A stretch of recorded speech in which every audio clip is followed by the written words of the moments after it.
Hello students, this is TG classes. I am Sushil Gildial. Today you will learn spectroscopy.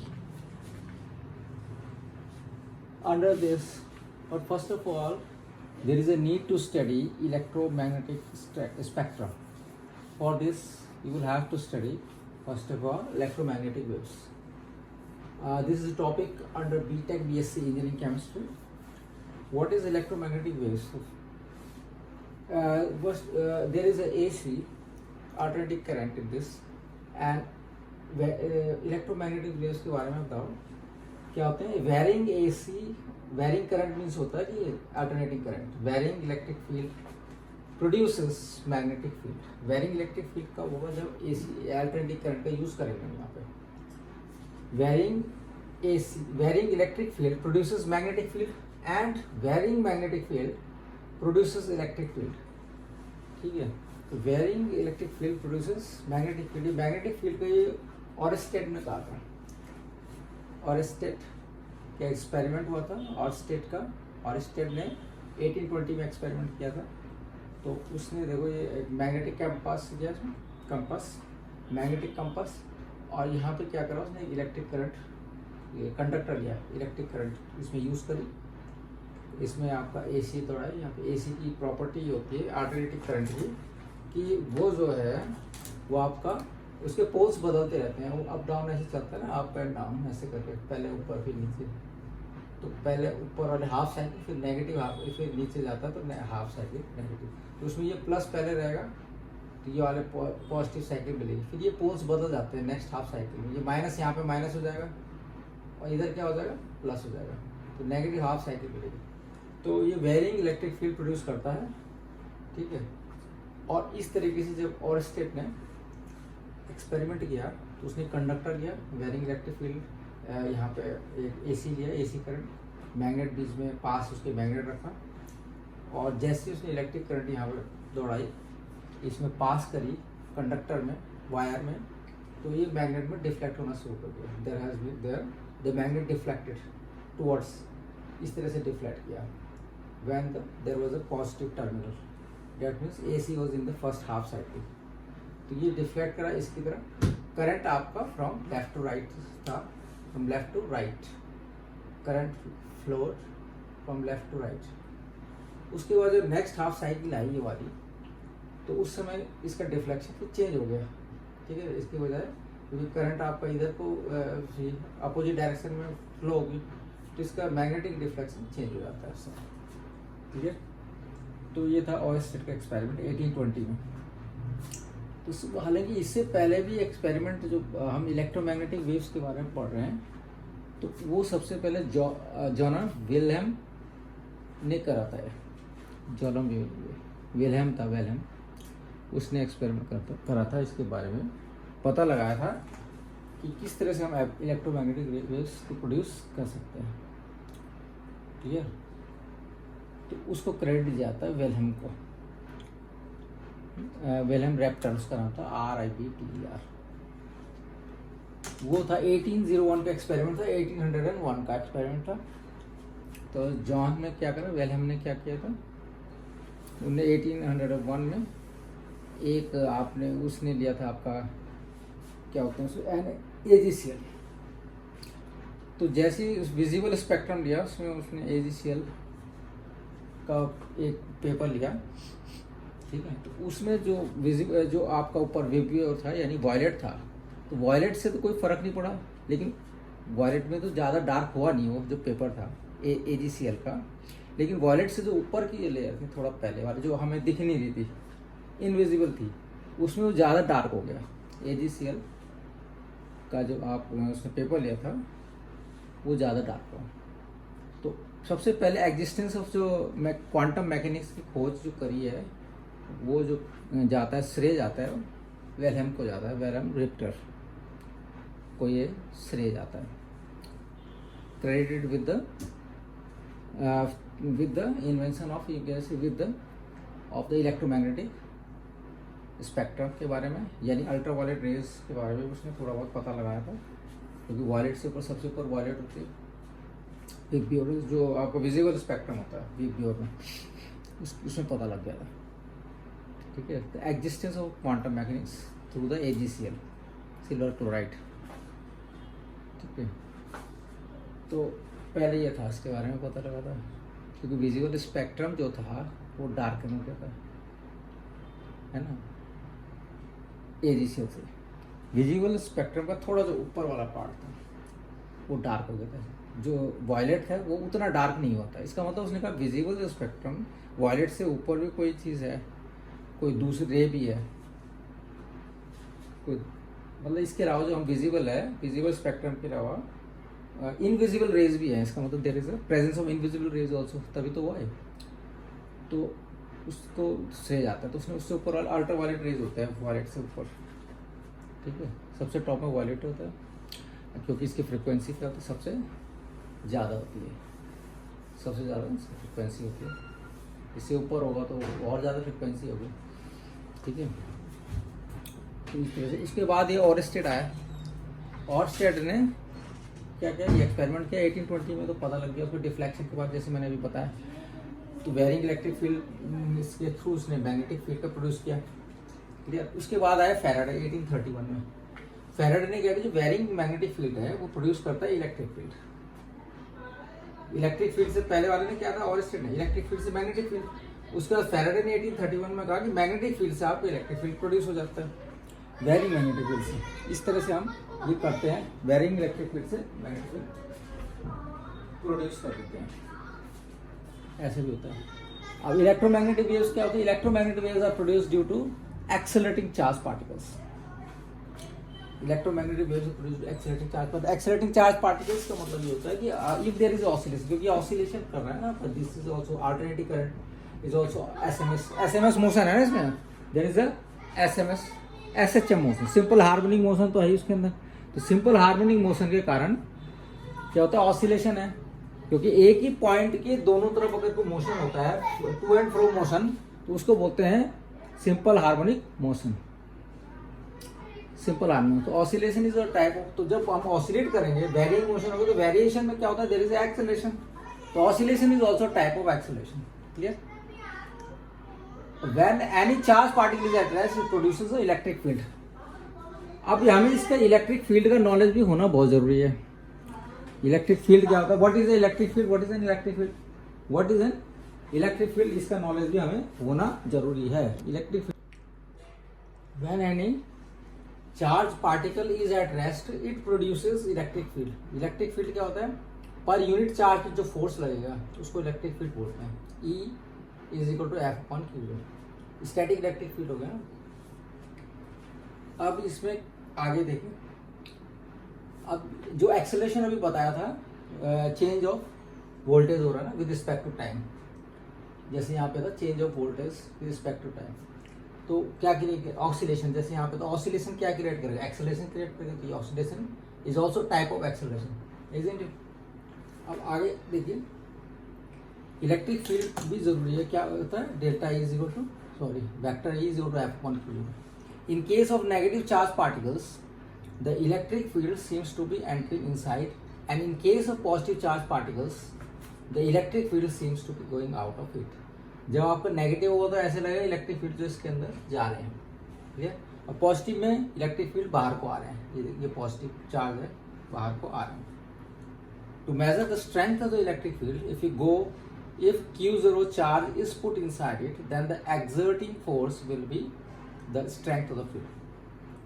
तो अगर बाहर से किसी हम चार्ज पार्टिकल को लाएं, अगर ये इलेक्ट्रिक फील्ड है कोई, और बिल्कुल इसके पास रख दें, नज़दीक इसी पे रख दें, तो जो भी इस चार्ज पार्टिकल पर एक्सर्ट करेगा फोर्स, वो स्ट्रेंथ ऑफ द फील्ड होगी, ये is equal to F/Q0, clear. तो ये आपका इलेक्ट्रिक फील्ड के बारे में नॉलेज है। अब ये जो जितने भी आपके साइंटिस्ट हुए, सबसे पहले बताया मैंने कि जोहन वेलहेम था 1801 में, उसके बाद फैराडे ने जो बताया आपका क्या बताया था, उसके बाद ऑरस्टेड ने बताया वेरिंग इलेक्ट्रिक फील्ड वाला, मैग्नेटिक फील्ड, फिर फैराडे ने बताया कि वेरिंग मैग्नेटिक फील्ड से भी इलेक्ट्रिक फील्ड हम प्रोड्यूस कर सकते हैं 1830 में। तो इस तरह से ये सब चलता रहा, प्रोग्रेस चलती रही इलेक्ट्रो मैग्नेटिक फील्ड के बारे में, नए नए एक्सपेरिमेंट्स होते रहे, कई साइंटिस्ट आए, एक्सपेरिमेंट करते रहे, और इसके बारे में नॉलेज बढ़ता रहा, धीरे धीरे बढ़ता रहा, ठीक है। क्योंकि जो स्पेस में जो आपका इलेक्ट्रोमैग्नेटिक फील्ड है, लाइट इज ऑल्सो इलेक्ट्रोमैग्नेटिक, ठीक है। तो स्पेस में आपका इलेक्ट्रोमैग्नेटिक फील्ड है, उसको हम लैब में किस तरह से प्रोड्यूस करेंगे, जो साइंटिस्ट ने करा लैब में प्रोड्यूस कर दिया भाई, वो तो नेचर भगवान ने दे रखा ना, है ना, गॉड गिफ्ट है। अब उसी चीज़ से हमने कुछ उसकी यूटिलाइजेशन देखी, कुछ बेनिफिट्स देखे उसके साइंटिस्ट ने, तो उस बेनिफिट्स के हमें सोचा कि ये भी कुछ यहाँ पे बेनिफिट हो सकते हैं, है ना। जिज्ञासा रहती है कि इसकी चीज़ से क्या मिलेगा, क्या फ़ायदा हो सकता है साइंटिस्ट को, और नेचुरली फ़ायदा भी हुआ। जितने भी टेलीकम्युनिकेशन में है ये सब यूज़ हम करते हैं, अगर इलेक्ट्रोमैग्नेटिक वेव्स की या स्पेक्ट्रम की खोज नहीं होती यानी, तो हम फिर ये सब नहीं कर पाते, है ना। रेडियो यूज़ नहीं कर पाते, टेलीकम्युनिकेशन, मोबाइल, वो नहीं सब यूज़ नहीं कर पाते। तो इसी कड़ी में जो इस तरह से बहुत सारे साइंटिस्ट हैं, किसी ने कुछ करा, नई नई चीज़ें करी।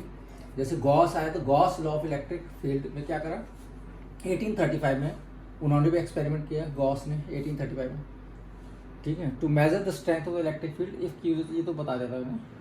अब गॉस ने क्या करा, Gauss showed symmetry between the charges of electric field and magnetic field for magnet. अब दोनों की बीच में सिमेट्री शो करी उसने, है ना। वो भी आप एक्सपेरिमेंट कर रहे थे, बहुत सारे अच्छे मैथमेटिशियंस भी थे, तो उन्होंने ये थ्योरी दी, देखो, ठीक है। इस तरह से क्या दिया, delta cross E, vector delta cross E is equal to minus d by d t, और डेल्टा वेक्टर डेल्टा क्रॉस, इसको कर्ल भी बोलते हैं, कर्ल भी बोल सकते हैं, curl cross E is equal to minus d. मैंने वेरिंग हो गई, मैग्नेटिक फील्ड में जो टाइम के साथ साथ वेरिएशन होगा, अगर इलेक्ट्रिक फील्ड में वेरिएशन होगा तो मैग्नेटिक फील्ड में भी वेरिएशन होगा, ठीक है ना। इस तरह से जो कर्ल इंटू डेल्टा, ये वेक्टर बी, ये आपका क्या कर रहा है, यानी मैग्नेटिक फील्ड में अगर वेरिएशन होगा, अभी तो यहाँ इलेक्ट्रिक फील्ड में वेरिएशन होगा तो क्या मिलेगा, मैग्नेटिक फील्ड प्रोड्यूस होगा, इलेक्ट्रिक से मैग्नेटिक फील्ड। और अगर मैग्नेटिक फील्ड में वेरिएशन होगा तो इलेक्ट्रिक फील्ड बनेगा, मतलब एक दूसरे के बनते रहते हैं। इलेक्ट्रिक फील्ड बनेगा तो उसी से फिर मैग्नेटिक फील्ड बनेगा, और मैग्नेटिक फील्ड से इलेक्ट्रिक फील्ड बनता रहता है। इलेक्ट्रोमैग्नेटिक वेव्स जो हम बनती है, इलेक्ट्रोमैग्नेटिक स्पेक्ट्रम जो बनता है, वो सब इसमें दोनों चीज़ें बनती है एक साथ, इलेक्ट्रिक भी बनती है, मैग्नेटिक भी बनती है ना, दोनों फील्ड्स बनती है, इसलिए इसका नाम क्या है, इलेक्ट्रोमैग्नेटिक वेव्स है। अब गॉस ने जो है ये शो कर दिया था कि दोनों एक दूसरे से बनते ही हैं, ठीक है। तो गॉस का क्या हुआ, ये तो अभी बता दिया मैंने, है ना। ये कर्ल हो गया into E is equal to rho, curl into B, ये मैग्नेटिक फील्ड ऊपर, electric is equal to zero, ये उसने क्या किया, प्रूफ किया था, ठीक है। फिर मैक्सवेल आए, ये तो गॉस था। गॉस के बाद क्या है, मैक्सवेल आए, गॉस के बाद मैक्सवेल आए। मैक्सवेल, गॉस से पहले फैराडे भी आए थे। तो फैराडे ने क्या 1831 में एक्सपेरिमेंट किया। उस एक्सपेरिमेंट एक इन्होंने क्या लिया था, सिंपल सा लिया, मैग्नेट लिया और एक कॉइल ली, और यहाँ पे उन्होंने एक अमीटर लगा दिया, है ना, जो कि शो करेगा डायरेक्शन ऑफ करंट। तो मैग्नेट को इन्होंने कॉइल के बीच में जो बार बार आगे पीछे किया, वेरिएशन करा, क्योंकि इसके अंदर मैग्नेटिक फील्ड होती है, मैग्नेट के अंदर, ठीक है। लाइन ऑफ आपने देखा होगा, एक्सपेरिमेंट 10th क्लास में होता है, तो उसमें जो वेरिएशन होगा, फ्लक्स लाइंस में जो वेरिएशन होगा, तो क्या होगा, उससे इंड्यूस्ड ईएमएफ प्रोड्यूस होगा और उससे इंड्यूस करंट प्रोड्यूस हुई, है ना। तो जैसे ही अंदर बाहर करते हैं तो उसके इंड्यूस्ड ईएमएफ से इंड्यूस्ड करंट प्रोड्यूस होती है। 1831 में इन्होंने प्रूव कर दिया कि मैग्नेट से हम करंट को प्रोड्यूस कर सकते हैं। तो फैराडे ने ये दिया, जो इसका ईएमएफ है कैसे प्रोड्यूस होगा, माइनस एन, जितने भी N coils, turning of the coils, number of turns of the coil, minus N d5/dt, ये फ्लक्स चेंज है, रेट ऑफ फ्लक्स चेंज है, d5/dt, एक ये दिया 1831 में। उसके बाद गॉस एक्सपेरिमेंट हुआ, गॉस ने भी आपको 1835 में, जो मैंने अभी बताया कि सिमेट्री करी उसने, इलेक्ट्रिक फील्ड के और मैग्नेटिक फील्ड के बीच में जो सिमेट्री है वो शो किया इसने। This is the electric field और मैग्नेटिक फील्ड के बीच में सिमेट्री शो करी, ठीक है। अब इसके बाद आए साइंटिस्ट मैक्सवेल, जो मैथमेटिशियन ये थे, एक्चुअली मैथमेटिशियन कौन थे, मैक्सवेल। अब इन्होंने इक्वेशंस को स्टडी किया और फिर उसमें एक नई इक्वेशन बनाई जिसको बोलते हैं मैक्सवेल एम्पियर इक्वेशन। तो मैक्सवेल एम्पियर इक्वेशन में क्या था, ये देखो आपका कर्ल क्रॉस बी यानी मैग्नेटिक फील्ड बराबर μ0j और μ0 एप्सिलॉन 0 dE/dt यानी rate of change of electric field. तो इसमें भी वही था, 1861 में ये क्वेश्चन बनी थी। इसमें भी वही था कि आपका जो चेंजिंग मैग्नेटिक फील्ड है वो क्या प्रोड्यूस कर रहा है, चेंजिंग इलेक्ट्रिक फील्ड प्रोड्यूस कर रहा है, ये था इसमें। तो इसको बोलते हैं लूप इक्वेशन। तो लूप इक्वेशन यहाँ पे इस तरह से बनी है, आपका ये जो है मैग्नेटिक अगर फील्ड है ग्रीन वाली, तो उसके बाद नीचे इलेक्ट्रिक फील्ड है ब्लैक वाली, तो दोनों मिला के एक लूप बनाते हैं, दोनों क्या एक दूसरे के परपेंडिकुलर होते हैं। तो इसलिए ये मैक्सवेल ने दिया लूप इक्वेशन। इस तरह से जो है इलेक्ट्रोमैग्नेटिक वेव्स प्रोड्यूस होती है, इस तरह से चलती है, in the form of loop जाती है। लूप में दोनों होते हैं, मैग्नेटिक फील्ड भी चलता है और इलेक्ट्रिक फील्ड भी साथ साथ क्रिएट होती रहती है। तो मैक्सवेल एम्पियर इक्वेशन इन्होंने दी थी 1865 में, यानी लूप इक्वेशन बोलते हैं। और उसके बाद अब थोड़ा और जानकारी इसके बारे में पता कि कंडक्टर में क्या होता है, फ्री इलेक्ट्रॉन्स होते हैं, क्लियर। जब एसी करंट देते हैं तो डायरेक्ट प्रोपोर्शनल टू, तो क्या करता है, इलेक्ट्रॉन वाइब्रेट करते हैं अप डाउन, यानी वेरिएशन होता है इसमें, SHM motion to and fro. AC current खुद ही वाइब्रेशन होता है उसके अंदर, पॉजिटिव नेगेटिव, जैसे मैंने बताया टर्मिनल्स चेंज होते रहते हैं। तो अल्टरनेटिव करंट जब हम देखें कंडक्टर में, तो कंडक्टर में फ्री इलेक्ट्रॉन्स होते हैं, वहाँ इलेक्ट्रॉन्स वाइब्रेट करेंगे, तो उससे क्या होगा, because of the polarity of AC changes change oscillations, तो उसके अंदर ऑसिलेशंस भी चेंज होती रहती है ना, ऑसिलेशन चेंज होगी, और उससे क्या होगा, इलेक्ट्रिसिटी क्या करा, आई करंट प्रोड्यूस होगा उसके अंदर, है ना, आई ऑसिलेट का। तो आई क्या है, delta Q upon delta T, electricity produce होगा, ऑसिलेशन जब प्रोड्यूस होंगे, I is delta Q by delta T, ठीक है। और इस तरह से जो हमें वेव मिलेगी साइन कोसाइन के रूप में, हमें इलेक्ट्रिक फील्ड भी प्रोड्यूस होता है। साइन कोसाइन वेव के रूप में क्या होता है, इलेक्ट्रिक फील्ड प्रोड्यूस, क्योंकि चार्ज ऑसिलेट करेगा। जो इलेक्ट्रॉन अगर पॉजिटिव है या नेगेटिव कुछ भी है तो इलेक्ट्रॉन, तो it is a charge particle. तो चार्ज पार्टिकल जब ऑसिलेट करता है तो उसके ऑसिलेशन से इलेक्ट्रिसिटी प्रोड्यूस होती है, ठीक है, आई प्रोड्यूस होगी इससे, और वो इलेक्ट्रिसिटी हमें मिलती है, वो भी वेरिएड मिलेगी। तो साइन और कॉस के रूप में हमें इलेक्ट्रिक फील्ड प्रोड्यूस होता है, ठीक है। ये भी एक थोड़ा सा नॉलेज होना चाहिए इसके बारे में। तो ये सारी जानकारियाँ थी, आपको इसके बारे में थोड़ा थोड़ा नॉलेज आपको होना चाहिए। स्टूडेंट्स, इलेक्ट्रोमैग्नेटिक वेव्स को अगर समझना है ठीक से, तो हर्ट्स एक्सपेरिमेंट को समझना बहुत ज़रूरी है, क्योंकि हर्ट्स ही वे साइंटिस्ट थे जिन्होंने सबसे पहले वेव को प्रोपेगेट कराया और उसको रिसीव भी कराया था, प्रोपेगेशन एंड रिसीव दोनों करा उसने। तो हर्ट्स एक्सपेरिमेंट को देखना ज़रूरी है। तो हर्ट्स एक्सपेरिमेंट क्या होता है, prove that electromagnetic wave can travel from one place to another without any medium. क्योंकि जैसे साउंड वेव्स है या आपका दूसरी वेव्स होती है, हीट वेव्स होती है, उसके लिए तो मीडियम की ज़रूरत पड़ती है, लेकिन इलेक्ट्रोमैग्नेटिक वेव्स के लिए there is no need of any medium. तो ये एक्सपेरिमेंट हर्ट्स ने यहाँ पे किया, क्लियर। अब यहाँ पे देखो उसने क्या लिया, हर्ट्स ने क्या लिया था कि एक आपका इस तरह से सर्किट बनाया उसने, दिस इज़ अ की, यहाँ पे की है, हाई वोल्टेज यहाँ पे बैटरी वगैरह से कनेक्ट कर दिया, इसमें वोल्टेज इसको दी गई, और यहाँ पे इंडक्शन कॉइल है, हाई टेंशन इंडक्शन कॉइल का यूज़ किया गया, ठीक है। कैपेसिटर है, ठीक, स्टेप यहाँ स्टेप अप होता है ना, यहाँ पे कम है तो इससे जंप अप करके क्या होगा, हाई वोल्टेज आउटपुट में क्या मिलेगी, हाई वोल्टेज मिलेगी हमें, इसलिए इसको बोलते हैं हाई टेंशन इंडक्शन कॉइल। और साथ में उन्होंने 2 मेटल प्लेट्स भी लगाई हुई थी यहाँ पे, क्लियर।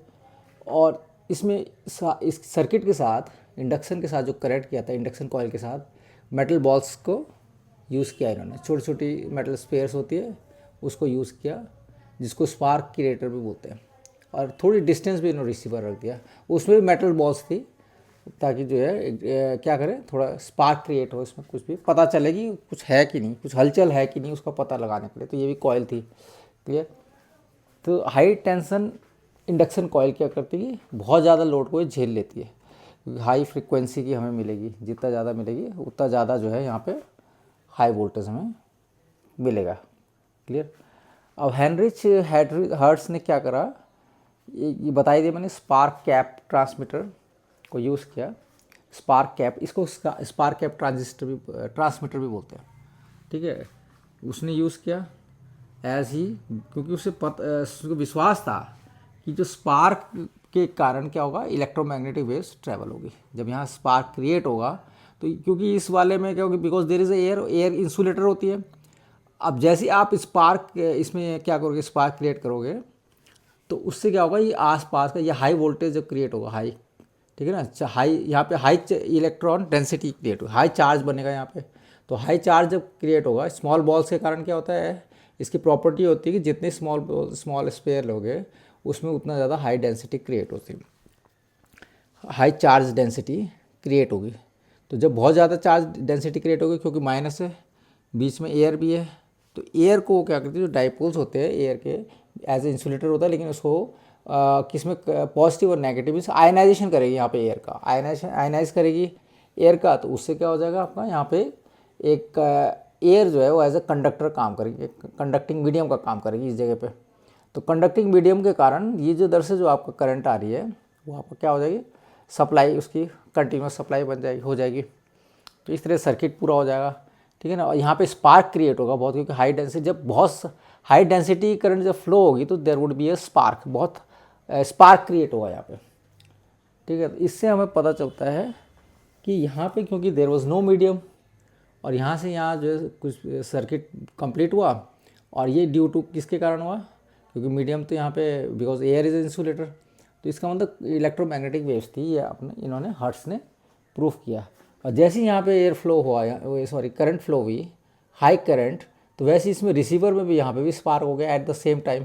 तो इसका मतलब जो इलेक्ट्रोमैग्नेटिक वेव्स थी वो इस और इसके बीच में क्या था, मीडियम था, जो आपका एयर है बीच में है ना, उसमें भी ट्रैवल करते हुए और यहाँ पहुँच गई, ठीक है। तो इस तरह से इन्होंने जो है हर्ट्स ने क्या किया, पहला एक्सपेरिमेंट किया जिसमें कि वेव्स को प्रोड्यूस भी किया और वेव्स को ट्रांसमिट भी किया, रिसीवर भी करा दिया, है ना। दिस इज़ द ट्रांसमीटर और this is the receiver. Receiver is also coil लिया उन्होंने छोटा मोटा, उस तरह से इन्होंने इसको किया, क्लियर।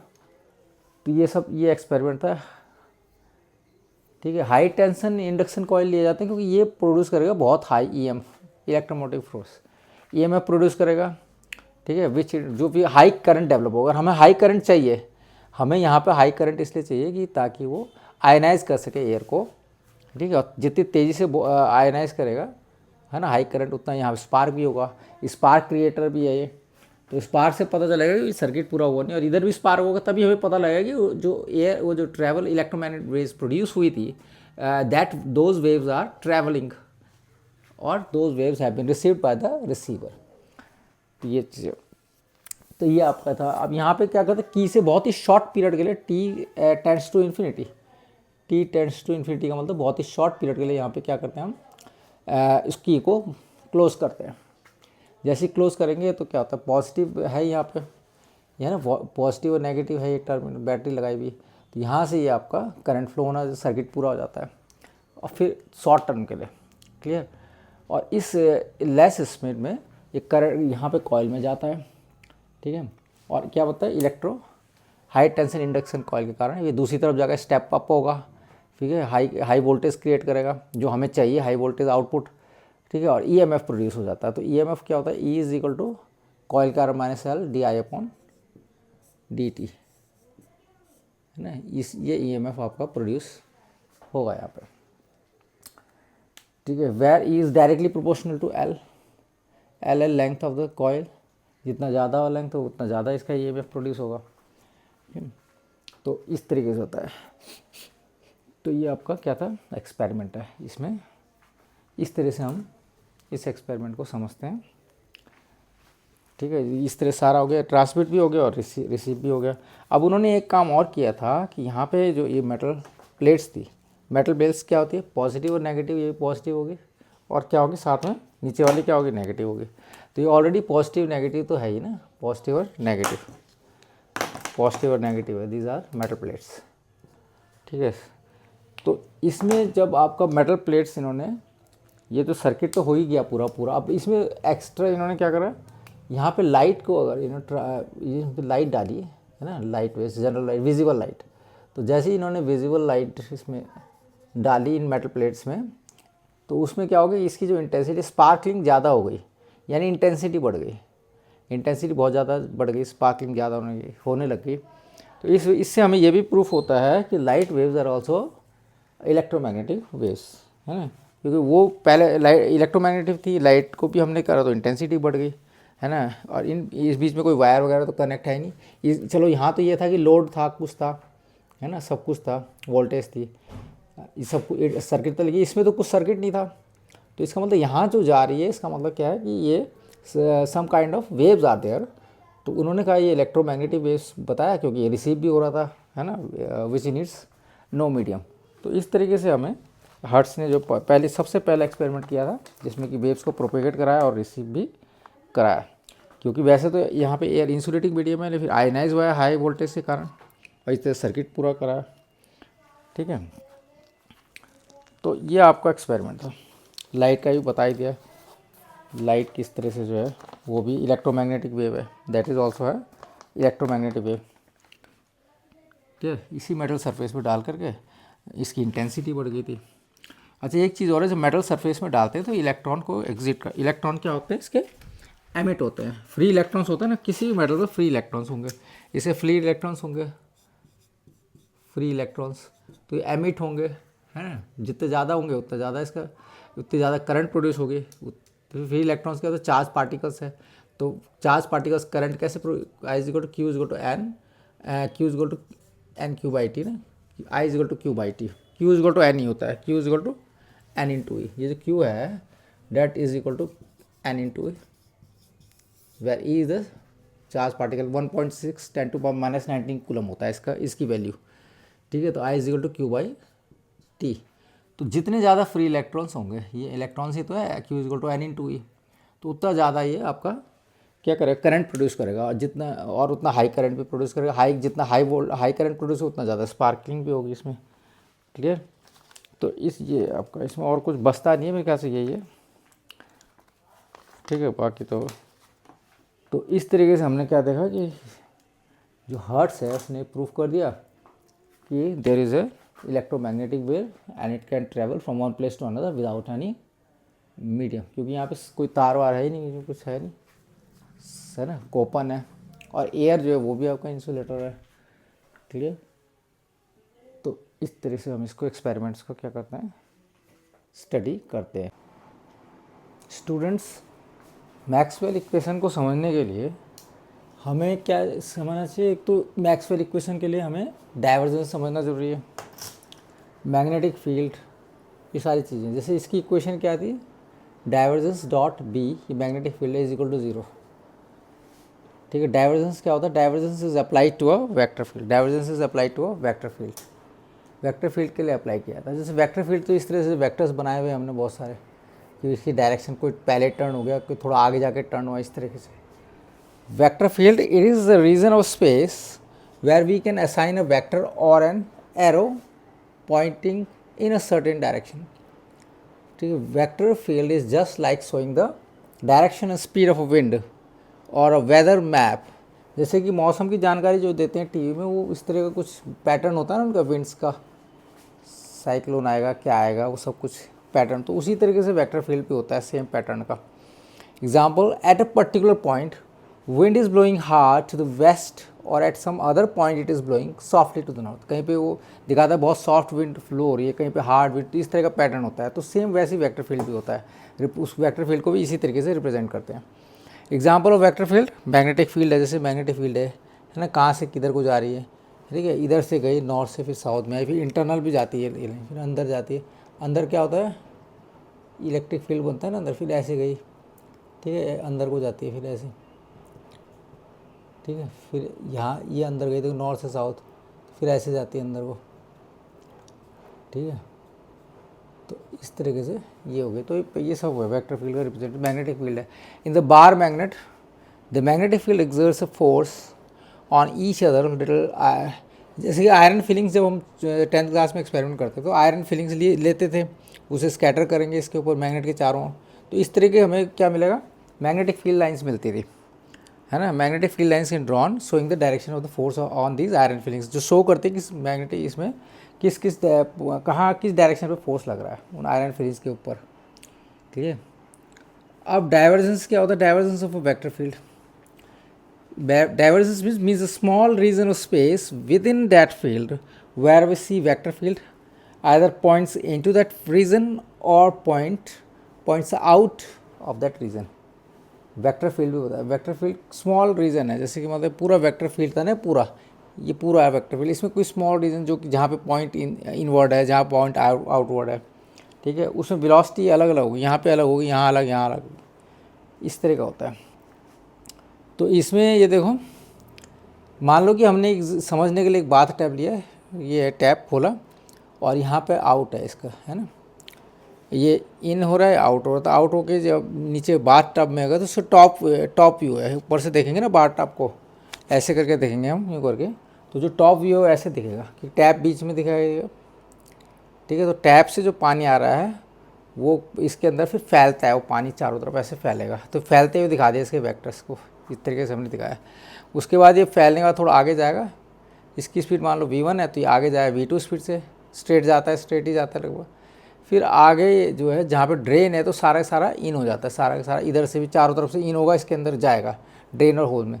तो इसको ड्रेन और होल को हम नेगेटिव लेते हैं, इसको जहाँ पे टैप खोला गया इसको पॉजिटिव लेते हैं, क्योंकि ये आपका क्या हो रहा है, फैल रहा है आउटवर्ड। और ये वाला जो बीच वाला सेंटर है, ना तो फैल रहा है, ना ये इन हो रहा है, ना आउट हो रहा है, ये बिल्कुल स्ट्रेट जा रहा है, तो स्ट्रेट वाले को 0 लेते हैं। तो इस तरीके से आपको क्या होता है, डाइवर्जेंस ऑफ वेक्टर फील्ड को हम शो करते हैं इस तरह से, ठीक है।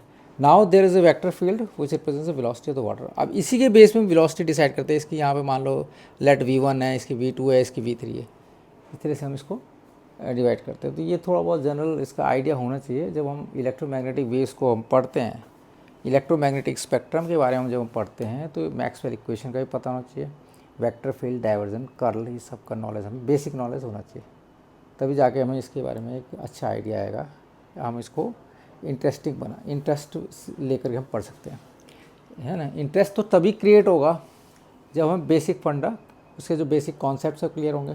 तो ये सारी चीज़ें पढ़नी एक जनरल आइडिया के लिए ज़रूरी है। हालांकि तो डीप में जब जाओगे तो फिजिक्स का है चैप्टर, इज़ अंडर फिजिक्स, लेकिन केमिस्ट्री में भी थोड़ा बहुत फिजिक्स का लिंक होता ही है, तो इसलिए इसको समझना भी ज़रूरी है यहाँ पे।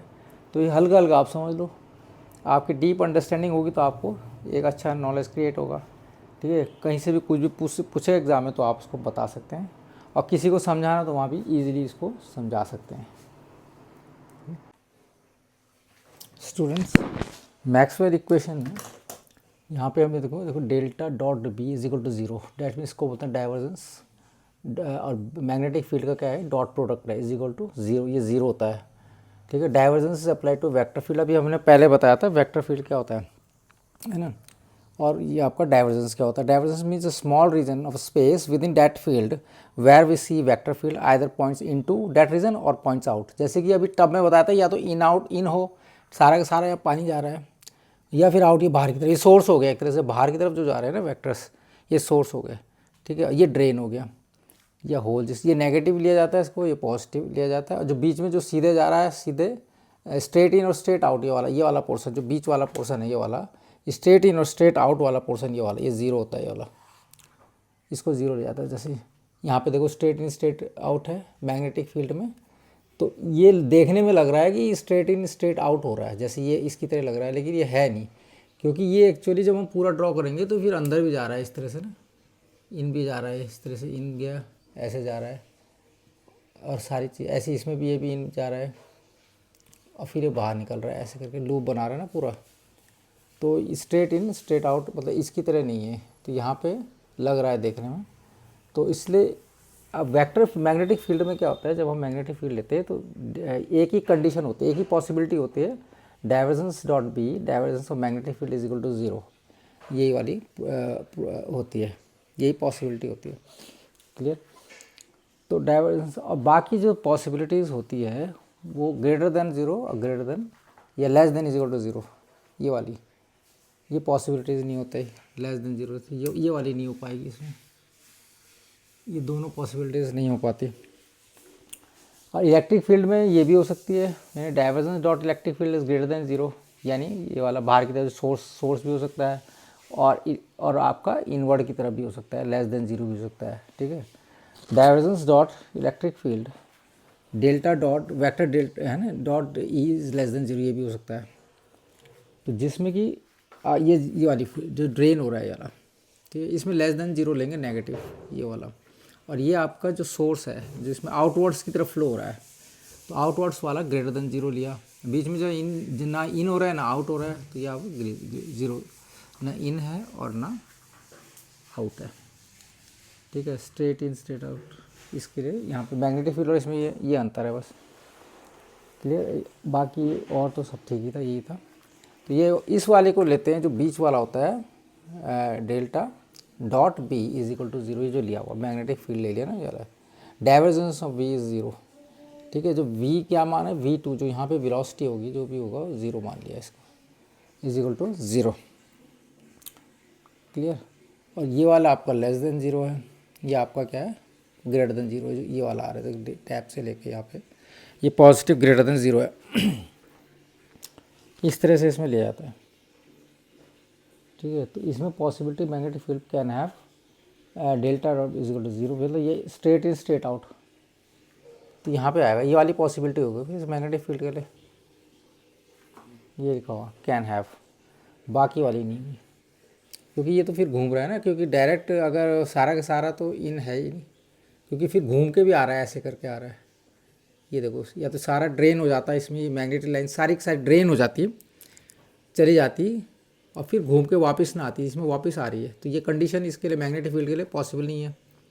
ये भी नहीं है क्योंकि सोर्स भी इस तरह से नहीं दिख रहा ना कि जो आउटवर्ड की तरफ जाए सारा का सारा, ऐसे भी नहीं दिख रहा, ठीक है। वो तभी हो सकता है अगर आप मोनोपोल लेंगे तो मोनोपोल में मिल जाता, पर वो अभी तक तो पॉसिबिलिटी है नहीं। तो एक ही कंडीशन है इसमें, स्ट्रेट इन स्ट्रेट आउट वाली, ये वाली यही कंडीशन इसमें, where divergence is equal to zero magnetic field में यहाँ पे, क्लियर। क्योंकि लूप बना रहा है ना, फिर अंदर लूप बना रहा है, तो इन तो आएगा नहीं, ऐसे लूप बनाने वाली कंडीशन केवल यही है। इसमें सोर्स भी नहीं है और आपका इस तरह से जो ड्रेन है वो भी नहीं है, तो एक ही कंडीशन है मैग्नेटिक फील्ड के लिए यहाँ पे, ठीक है। यही ध्यान में रखना है कि जो मैग्नेटिक लाइन्स है ना तो सारी की सारी मैग्नेटिक लाइन्स ना तो अंदर जा रही है और ना ही सारी की सारी मैग्नेटिक लाइन्स बाहर जा रही है, ठीक है, ना तो अंदर जा रही है ना बाहर जा रही है। तो ये वाली कंडीशन जो होती है, देखो ये एरो लगा रखा है यहाँ पे, तो ये वाला होता है delta dot B is equal to zero, यानी divergence of magnetic field is equal to zero, divergence बोलते हैं इसको, divergence of magnetic field is equal to zero, यहाँ पे, क्लियर। स्टूडेंट्स, नेक्स्ट टॉपिक है इलेक्ट्रोमैग्नेटिक वेव्स का, इलेक्ट्रोमैग्नेटिक स्पेक्ट्रम के बारे में हम पढ़ेंगे। Will study now about electromagnetic spectrum. तो इलेक्ट्रोमैग्नेटिक दीज क्या होती हैं, सब सारी की सारी कैसी रेज हैं, इलेक्ट्रोमैग्नेटिक रेज है, सारी की सारी इलेक्ट्रोमैग्नेटिक वेव्स बनाती है जो। तो इलेक्ट्रोमैग्नेटिक जिसमें सब विजिबल भी आता है, अल्ट्रावायलेट सब आता है, रेडियो वगैरह, ये आप देख ही रहे। अब इसके क्या वेव लेंथ के बारे में, वेव लेंथ मीन्स लैम्डा, तो लैम्डा वेव लेंथ, इसको ऐसे याद कर सकते हैं स्टूडेंट्स, देखो आर एम है ना, Rama micro and I, micro वैसे है, माइक्रो मतलब मेरा कौवा हो गया ना, देखो माइक्रो ऐसे कर लो, मेरा कौवा नहीं होता, क्रो, एंड आई मतलब मैं, देखो रामा ये हो गया, रामा माइक्रो एंड आई, ये तो मैं अपने लिए बोल रहा ना, मैं आई, व्यू मतलब देखना, व्यू मतलब देखना, व्यू यू, फिर ये यू हो गया, यू को यू भी लिख सकते हैं ना, इन का ये इन अपनी तरफ से, इन एक्स जी सी मतलब एक्स रेज हो गया, ये आपका एक्स रेज, ये आपका गामा रेज हो गया, और ये हो गया आपका लास्ट में सबसे छोटी वेवलेंथ का कॉस्मिक रेज, कॉस्मिक रेज हो गया। तो इस तरह से आ सकते हो, Rama micro and I view you in X rays, gamma rays and cosmic rays. X rays में आपको देखा भगवान को, राम को, गामा रेज में देखा, कॉस्मिक रेज में देखा, ऐसे याद करने का एक तरीका है, ठीक है। R M I V, Rama micro and I view you in X rays, gamma rays, cosmic rays. अब इसकी वेवलेंथ के बारे में, इसकी वेवलेंथ को हम क्या करते हैं, सबसे बड़ी जो लार्जेस्ट वेवलेंथ होती है, सबसे बड़ी से बड़ी, वो होती है किसकी, रेडियो वेव्स की। अब इसको क्या रखते हैं, देखो ये रामा मीन्स रेडियो वेव्स हो गई, ये सबसे हाईएस्ट क्या वेवलेंथ है इसकी, तो लैम्डा कितनी होगी, 10⁴ से लेकर और 1 मीटर तक की इसकी होती है। 10⁴ मीटर से 1 मीटर तक इसकी वेवलेंथ है किसकी, रेडियो वेव्स की। उसके बाद अब माइक्रो है, ये बोल है ना, ये तो देखने में माइक्रोवेव्स। तो माइक्रोवेव्स में आया, स्पेलिंग अलग होगी लेकिन ये तो समझाने के लिए था ना, माइक्रो ऐसे वेव्स।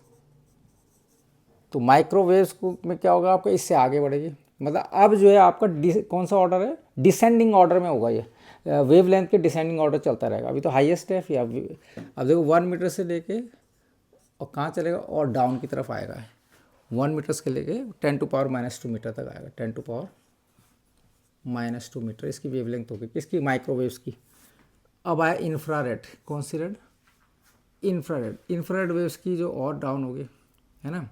तो इसको याद रखने के लिए ऐसे करो, इस वाले को आई मतलब मैं, तो मैं किससे बनाऊँ, मैं पंच तत्वों से मिलकर बनाऊँ, मैं पंच तत्वों से मिलकर बनाऊँ ना, पंच तत्वों से मिलकर बनाऊँ, पंच तत्वों से मिलकर बनाऊँ। तो पंच तत्व मतलब 5 होता है, पंच तत्व मतलब 5 क्या है, 5 आया। तो इसको याद रख लो, 10⁻⁻2 से आगे आएगा और 10 लास्ट में क्या आएगा, 5 आएगा, -5, 10⁻⁻5।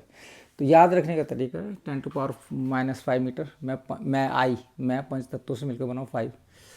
अच्छा, उसके बाद आया वी मीन्स कौन सी रेज है, visible rays. V means that is called a visible rays. अब विजिबल रेज में आप देखो, ये तो क्लियर हो गया, नोट हो गया। विजिबल को मैं यहाँ लिखता था, इसको हटा के थोड़ा सा, विजिबल रेज। ये जो वी जो है, इसका वी जो है, अगर हम देखें इसको थोड़ा सा घुमाएं, अगर ऐसे कर दे तो ऐसे टाइप का नहीं, 7 की तरह लग रहा है। इसको अगर हम रोटेट करें ऊपर की तरफ तो 7 बन जाएगा। तो इसकी याद रखने के लिए क्या होगा, 10⁻⁻5 से 10⁻⁻7 तक इसकी वेवलेंथ हो गई। 7 याद रख लो, 10⁻⁻7 इसकी वेवलेंथ को ऐसे याद रख सकते हैं। वी जो है आप रोटेट करेंगे 7 की तरफ लग रहा है।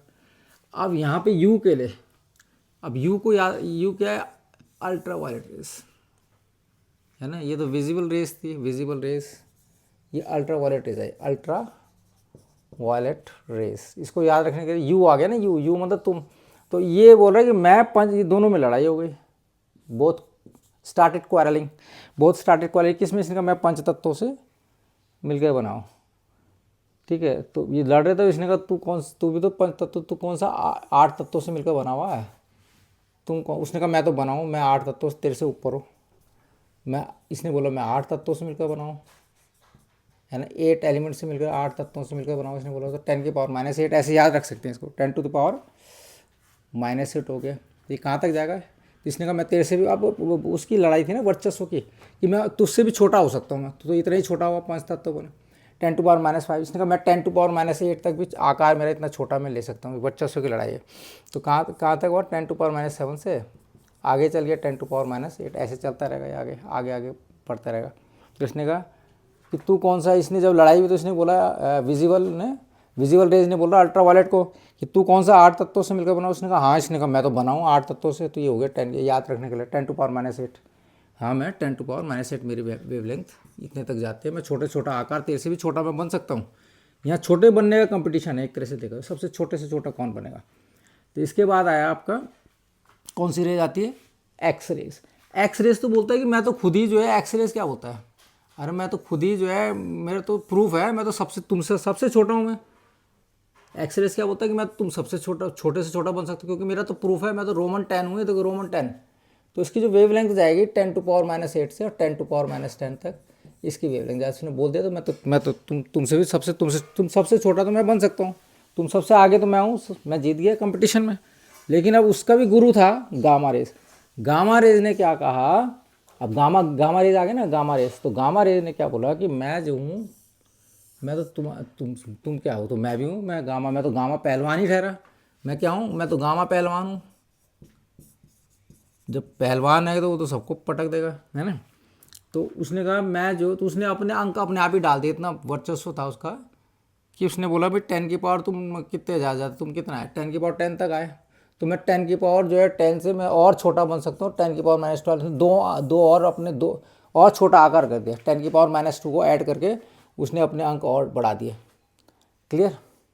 तो इस तरह से गामा, उसने कहा मैं तो कैंसर जो होते पेशेंट्स उनको ठीक करता हूँ, मैं तो तुमसे अच्छा हूँ, है ना, तुमसे ज़्यादा मेरी वैल्यू है। मैं कैंसर पेशेंट्स को, गामा ने कहा, मैं इतना छोटा आकार कर लेता हूँ कि मैं शरीर में जा कर के दुश्मनों को पता नहीं चलता, और मैं जो उनके घुस जाता और अंदर उनके जो है जो भी उन बैक्टीरिया वायरस जो भी होंगे उस सबको किल कर देता हूँ, उन सबको मैं मार देता हूँ। ठीक है, अंदर में तोप रडार वडार जो भी तोप गोले वगैरह चला करके, है ना, बैलिस्टिक मिसाइल वगैरह चला करके और सबको मार देता हूँ, क्योंकि मैं कैंसर को भी हरा सकता हूँ। तो ये गामा रेज ने बोला, तो गामा हो गया 10 की पावर -10, 10 की पावर -2। ठीक है, उसके बाद आया कॉस्मिक रेस ने कहा तू तू तू यही है, तो लास्ट में तो तू मेरे पास ही आएगा, तो मैं तो कॉस्मिक हूँ, मैं तो आत्मा हूँ। कॉस्मिक रेस, ब्रह्मांड में सबसे छोटा मैं, तेरे से भी छोटा हूँ। उसने अब कितने बोला, तू इतना है तो मैं 10 की पावर -15 तक छोटा हो सकता हूँ, 10 की पावर माइनस, तेरे से भी छोटा, सब छोटा, मैं तो ब्रह्मांड हूँ, मैंने ही बनाया तुम सबको, है ना। वो और सब वर्चस्व की लड़ाई है। तो उसने कहा मैंने ही बनाया तुम सबको, तुम क्या हो, मैं तो सबसे छोटा हूँ भाई, है ना। तो इस तरीके से कॉस्मिक रेस को याद करने का 10 की पावर में उसने प्लस, उसने -3, इसने दो ही जोड़े थे, उसने कहा तेरे से ऊपर मैं हूँ, तो 10 की पावर -3 उसने ऐड कर दिया 12 में, तो 10 की पावर -15 बन गया, 10 की पावर -15 बन गया इससे। तो गामा से आगे कौन पड़ गया कंपटीशन में, सबसे ज़्यादा जीता कॉस्मिक में तो आत्मा हूँ, मैं तो ब्रह्मांड हूँ जिसको मैंने बनाया, तुम सब मेरे में तो मिलोगे, तो जितने भी तुम बोल रहे हो मैं पंच तत्व और ये हो 8 तत्व, ये सब क्या हो, सब मेरे से ही उत्पन्न हुए हो और तुम मेरे पे मिलोगे। कॉस्मिक रेज ने बोला मैं तो सबसे छोटा हूँ, मैं तो आत्मा हूँ। तो सबसे छोटा से छोटा कौन है कंपटीशन में जीता, कॉस्मिक रेज। कौन जीता, कॉस्मिक रेज जीत गया है। तो इस तरह से याद रख सकते हैं आप इसकी जो वेवलेंथ को, जैसे मैंने बताया ये तरीका है याद करने का, वरना याद होना थोड़ा टफ होता है, मुश्किल होती है, कन्फ्यूज़न भी होता है इसमें। तो इस तरह से मैंने एक ट्रिक आपको बताई है, याद रखें। ठीक है स्टूडेंट्स, ये ट्रिक ठीक है। वैसे बाकी आपकी कोई ट्रिक हो तो आप उससे भी याद रख सकते हो। अगर कंपटीशन में आता है तो इस ट्रिक से आपको अंदाज़ लग जाएगा कि क्या हमें लिखना है, वेवलेंथ किसकी क्या वेवलेंथ हो सकती है, एक अंदाज। ठीक है, इससे हम पता लगाएंगे। अभी आपका इसी तरह से हम फ्रिक्वेंसीज का बात बता सकते। स्टूडेंट्स, अभी हमने पिछले में बताया था आपको, ये जो आपका वेवलेंथ है वो तो डिसेंडिंग ऑर्डर में जाएगा, क्योंकि सबसे जो हाईएस्ट फ्रिक्वेंसी है, हाईएस्ट वेवलेंथ है वो रेडियो वेव्स की होती है। किसकी होती है, रेडियो वेव्स की हाईएस्ट होती है। और उसके बाद आपकी क्या होती है, धीरे धीरे डिसेंडिंग ऑर्डर में जाता है, हाईएस्ट फिर लोवेस्ट, टुवर्ड्स लोवेस्ट। लोवेस्ट जो वेवलेंथ है कॉस्मिक रेज की है, lowest wavelength is of cosmic rays. ये तो वेवलेंथ के बारे में आपको बताया गया था। अब इसके बाद क्या होता है, इसका उल्टा होता है फ्रीक्वेंसी। फ्रीक्वेंसी में क्या होगा, ये तो हाईएस्ट टू लोवेस्ट है, यानी डिसेंडिंग, और अब असेंडिंग ऑर्डर में चलेगी फ्रीक्वेंसी, इसी ऑर्डर की, है ना। इसको याद करने का तरीका मैंने बताया था कि रामा micro and I view you इन इसमें एक्सजीसी X rays, gamma rays, cosmic rays. ये ऑर्डर करके मैंने तरकीब बताई थी किस तरह से आप इसको लॉन्ग टर्म में रिमेंबर कर सकते हो, लॉन्ग टर्म रिमेम्बरेंस के लिए कीवर्ड्स वगैरह बताए थे इसमें। अब आगे फ्रीक्वेंसी में क्या करना है कि सपोज हमें किसकी निकालनी है फ्रीक्वेंसी, हमें रेडियो वेव्स की निकालनी है। तो रेडियो वेव्स की फ्रीक्वेंसी के लिए देखो, जो आर जो होता है ना, आर, ये जो आर है, इस आर को अगर आप चेक करोगे तो ये किसकी तरह, इसका जो शेप है, शेप को देखो आप कैसा है, ये आर, दिस इज आर, है ना। आर को मगर डॉट डॉट में बनाओ, ऐसे दिखाता हूँ, वन, ये वन की तरह लग रहा है सीधे, ये आपका टू की तरह तो लग रहा है, बिल्कुल टू लग रहा है। अगर वन और टू, ठीक है ना, वन और टू मिलके जो है आर बन रहा है, वन और टू ऐसे जोड़ूंगा तो ये टू हो गया, 1 + 2 3 हो गया। रेडियो वेव्स के बारे में तो 3 बन रहा है, 1, ये 1 हो गया, ये +2 3 बना 3 हर्ट्स। तो उसको याद रख लो कि 3 हर्ट्स से लेकर के और 300 किलो हर्ट्स तक इसकी फ्रिक्वेंसी है, 3 hertz to 300 kilo hertz. Clear. अब इसको 300 का समझ लो कि आप कैसे कर सकते हो यार, 3 को तो एज इट इज लिखा आपने, ठीक है। अब रेडियो जब देखो, रेडियो किस पे नहीं करते, RADI, ओ होती है रेडियो। तो रेडियो में भी एक ओ को 0 मान लो, तो एक ओ 0 तो ये आ ही रहा है, इजंट इट। देखो आप ये वाला 0 की तरह लग रहा है, तो 1 तो ये आ गया। ठीक है, अब हर्ट्ज से हमें आगे क्या बनाना है, किलोवाट्स में करना है, क्योंकि हर्ट्ज से किलोवाट्स तक जाती है इसकी रेंज। तो किलो का मतलब कि 1 0 आप अपनी तरफ से लगा दो, यहाँ पे लगा दो 1 0 किलो के कारण, ये के है ना, के हर्ट्ज। तो इसमें क्या लगाया आपने, 1 more 0 has been added. Clear, 1 0 तो रेडियो को आया, अभी हर्ट्ज से किलो हर्ट्ज बन रहा है, तो 1 0 हमने अपनी तरफ से लगा दिया। ठीक है, 1 0 रेडियो का है, और kilo hertz two kilo hertz होते हैं, तो याद रखो, थोड़ा बहुत तो याद रखना ही पड़ेगा कि इसकी जो रेंज है 3 हर्ट्ज से 300 किलो हर्ट्ज है। तो के तो हमने इस किलो हर्ट्ज तक है, तो किलो हर्ट्ज भी याद रखें, तो 1 किलो का 1 0 ये लगा दिया होता है 0। एक रेडियो से मिला ओ को 0 मान लो, अब के को एक बार, तो 3 हर्ट्ज से 300 आपको मिल गया किलो हर्ट्ज तक, इसकी रेंज मिल गई। याद करने का तरीका, ट्रिक्स हैं, लॉन्ग टर्म रिमेम्बरेंस के ट्रिक्स जरूरी है ना, कभी भूल गए तो। अब ये याद है। अब इंफ्रारेड, इसके बाद आता है माइक्रोवेव्स। माइक्रोवेव्स का देखो यहाँ बता रखा है, इस तरह से इसकी फ्रिक्वेंसी को आप याद रख सकते हैं माइक्रोवेव्स की, MICROWAVES। माइक्रो क्रो मतलब कौवा, अभी पीछे भी बताया था कौवा, क्रो। तो एम को अगर मैं रोटेट करूँ तो 3 की तरह लगता है, 3 की तरह लग रहा है, देखो 3। एम अगर ऐसे घुमा दूँ, इसको ऐसे घुमा दूँ, एम को ऐसे रोटेट करूँ, ठीक है ना स्टूडेंट्स, अगर एम को मैं ऐसे रोटेट करता हूँ तो ये लगेगा 3 की तरह। तो ये 3 लिख दिया आपने, क्या लिखा, यू रोट 3 लिख दिया। क्लियर। अब क्रो है, 1 0 तो देखो इसकी तरफ से आ गया, क्योंकि माइक्रो में 1 0 है, जैसे वहाँ रेडियो में ओ था, ओ को 0 मान लो, तो 1 0 तो इसकी तरफ से आ गया। अब क्रो काय में कर रहा है, माइक में बोल रहा है, क्रो माइक में बोल रहा है। तो जब क्रो माइक में कहेगा, बोलेगा, साउंड करेगा, तो उसमें 1 0 और लगा दो भाई, आवाज़ तो कई गुना बढ़ जाएगी माइक में। तो उस आवाज़ के लिए हमने 1 0 और लगा दिया, क्योंकि crow is speaking in the mic, so it will sound many times, है ना। तो मैनी टाइम्स जो साउंड करेगा, तो 3 तो इसका आया, एम को रोटेट करा 3 आया, फिर 1 0 क्रो ने माइक में बोला, और 1 0 तो माइक्रो से आ गया। ठीक है, तो ये यहीं से इस ऐसे आता है, 300 तो यहाँ से शुरू हो ही रहा है, कहाँ करता हूँ, 300 किलो हर्ट्ज के बाद अब आया 300 मेगा हर्ट्ज से लेकर 300 गीगा हर्ट्ज, वो किलो हर्ट्ज तक था, ये किलो हर्ट्ज तक था ना। इसके बाद मेगा हर्ट्ज आया, और मेगा हर्ट्ज के बाद क्या है, मतलब एक एक यूनिट आप बढ़ाते रहो, जो यूनिट में एक एक्सटेंशन करते रहो, यूनिट को अपग्रेड करते रहो। ये जो यूनिट है हर्ट्ज, इसमें अपग्रेडेशन हो रहा है, there is an upgradation in the unit, क्योंकि यहाँ पे हर्ट्ज था, तो हर्ट्ज से किलो बनाते, एक अपग्रेड हुआ। यहाँ पे मेगा हर्ट्ज था, तो मेगा हर्ट्ज से हमने क्या करा, इसको गीगा हर्ट्ज में एक अपग्रेड कर दिया, बस सेम टू सेम रह गए। सेम कह रहे मतलब कौवे की आवाज़ तो कौवे की है, तो इसको 300 को 300 रख दिया, कौवे के अलावा कोई और तो बोला नहीं, तो 300 बस इसी कौवे की आवाज़ जो 300 है, उसको मेगा हर्ट्ज की जगह हमने एक यूनिट अपग्रेड कर दिया, क्योंकि माइक में बोल रहा था, तो इसको मेगा हर्ट्ज के बाद क्या आता है, गीगा हर्ट्ज आता है, मेगा हर्ट्ज के बाद क्या आता है, गीगा हर्ट्ज, ऐसे आता है ना, मेगा हर्ट्ज, ठीक है, फिर आपका आता है गीगा हर्ट्ज, फिर उसके बाद आता है टेट्रा हर्ट्ज के बाद क्या आएगा, पिको हर्ट्ज, ऐसे चलता है। तो मेगा था, मेगा के बाद एक अपग्रेड, एक कौवे ने माइक में बोला, माइक में बोलने से उसकी आवाज़ क्या होगी, कई गुना हो गई, तो हमने मेगा के यूनिट को अपग्रेड करके गीगा हर्ट्ज में कन्वर्ट किया, और ये क्योंकि ये कौवा था 300 तो 300 सेम रह गया, तो 300 मेगा हर्ट्ज से।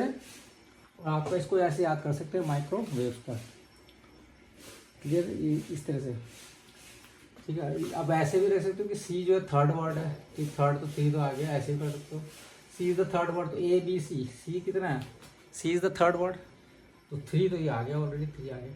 अच्छा, एक और तरीके से याद करते हो, सी जो है, जी और सी एक जैसे तो लगते हैं देखने में, जो आप सी है, सी और जी क्या लगते हैं, एक जैसे लगते हैं। अब सी को मैं अगर ऐसे कर दूं तो जी हो गया, ठीक है। तो ये जो जी जो आ रहा है, ये आपका क्या है, ये बन गया, तो ये गीगा हर्ट्ज, जी बन गया ना। तो ऐसे भी आ सकते, तो 300 के आगे क्या आएगा, तो गीगा हर्ट्ज आएगा। सी और जी एक जैसे लगते हैं देखने में।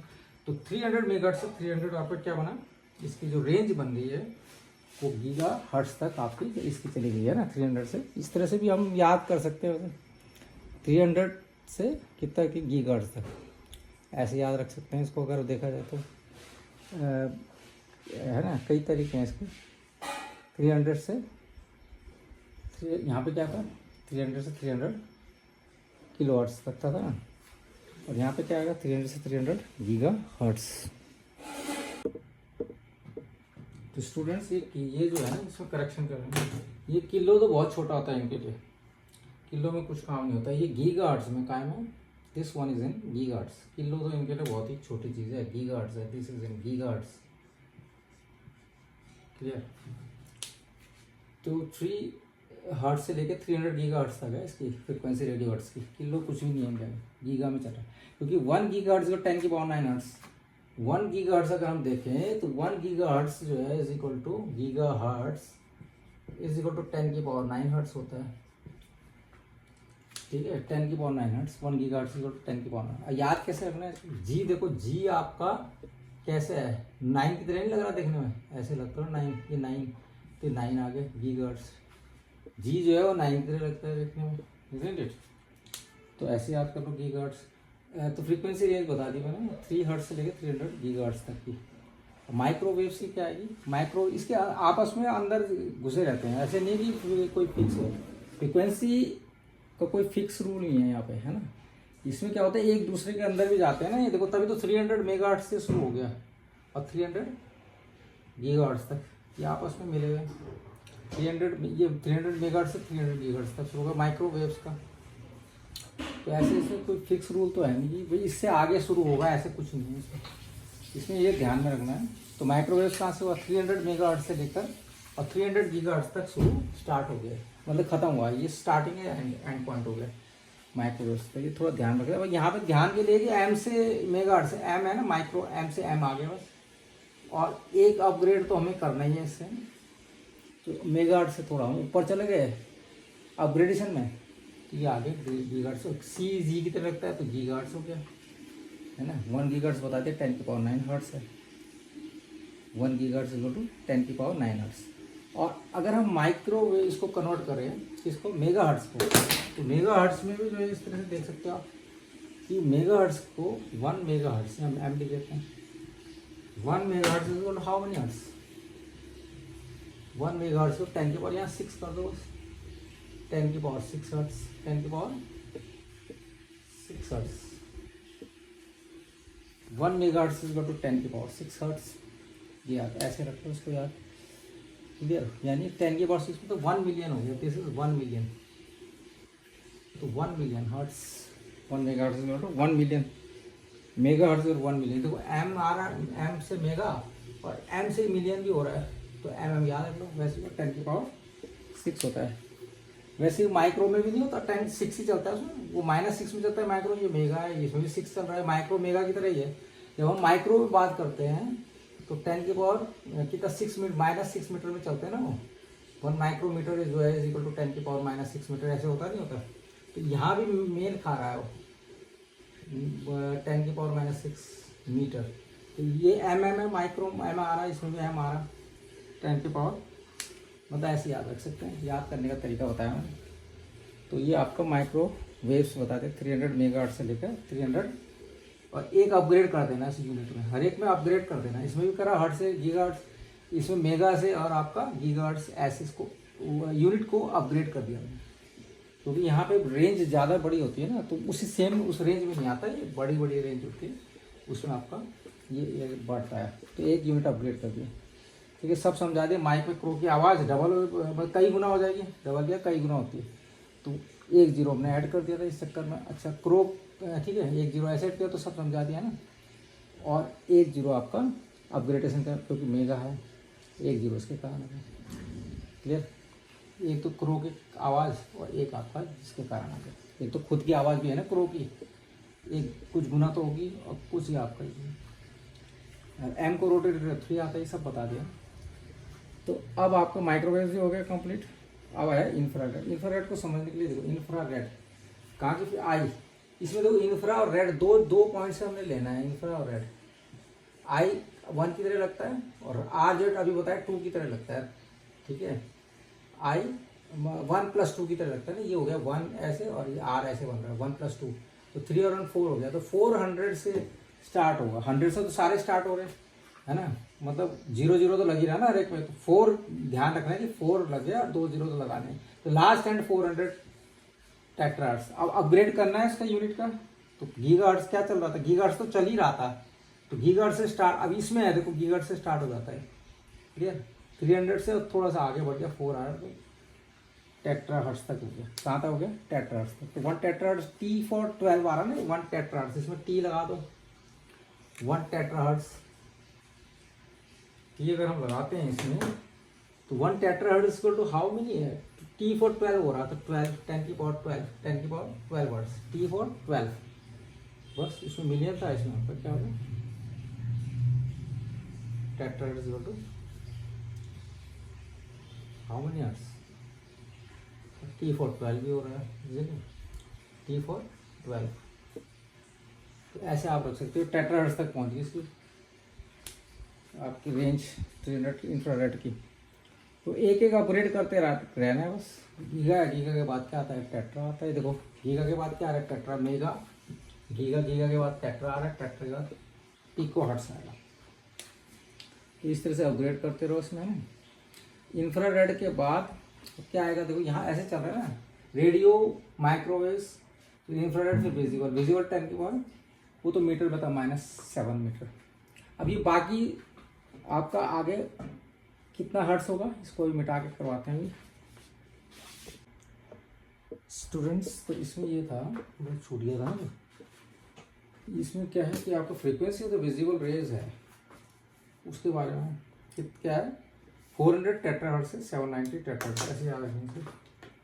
Frequency of the visible raise 400 टेट्राहर्ट्ज से लेकर 790 टेट्राहर्ट्ज। तो वी तो किसकी तरह, 400 तो वहीं से स्टार्ट हो, लास्ट जो था आपका, इससे पहले वाला क्या था, इंफ्रारेड था, उसका लास्ट क्या था 400 टेट्राहर्ट्ज, उससे आगे स्टार्ट कर रहे हैं, लास्ट रेंज थी। अब ये 790, तो वी जो है लग रहा है, वी को अगर हम रोटेट करें तो वी लगेगा ऐसे, इसको वी को ना अगर हम रोटेट करते हैं तो वी कैसे लगेगा, 7 पे लगता है, तो 7 याद हो रहा है, देखो 7 आ गया, 790। अब इतना तो थोड़ा बहुत तो याद आप रख सकते हो, 790 आ रहा है, इजंट इट, 790 आ रहा है। अब इसके अब आए अल्ट्रा वायलेट रेस, किसके बारे में, ultra violet rays. Ultra violet rays में देखो कहाँ से कहाँ शुरू, 3 × 10 के बाद। अब इसमें देखना है कि भाई यहीं तक लेना है आपका, इसको तो सेम है, विजिबल है ना, तो सेम, इसमें अपग्रेड नहीं करना, क्योंकि विजिबल है, देख सकता है, तो अपग्रेड सेम टू सेम रखा सकते, क्योंकि देख सकता है विजिबल है, तो क्या करें कि no upgradation in unit, no upgradation करना है। तो सेम टेट्रा है, तो यहाँ पे पहले में था ना अपग्रेड, यहाँ नहीं करना, विजिबल को नहीं करते अपग्रेड, ये ध्यान रखो, याद करने के तरीके हैं बाकी, ठीक है।